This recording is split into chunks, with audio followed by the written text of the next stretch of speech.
Ախր ոնց ժպտա, եթե կիրակի օրը ժամը 8-ին արթնացել ա։ Հիմա պատմեմ ինչի։ Գնում էինք Աբովյան, որովհետև այնտեղ շատ կարևոր գործ ունեինք։ Հայրական տուն մտնելիս անբացատրելի երջանկություն ես զգում։ Իսկ հետո հիշում ես, որ քեզ վարպետները իրենց հետ բերել են, որ դու իրանց անընդհատ կոֆե տանես, որտեվ իրանք գործ են անելու ու կոֆեն իրանց հանգստի պահն ա։ Ու դե ոնց հասկացաք, վարպետներն էլ իրենք են։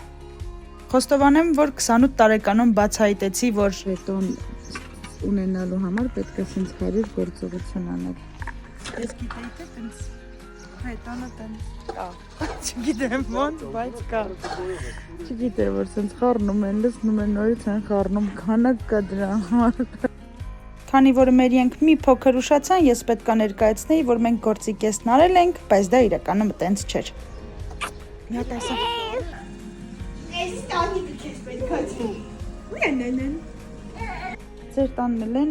ամեն մեկը մի ձև կոֆեն խմում։ Ես սովորական եմ խմում,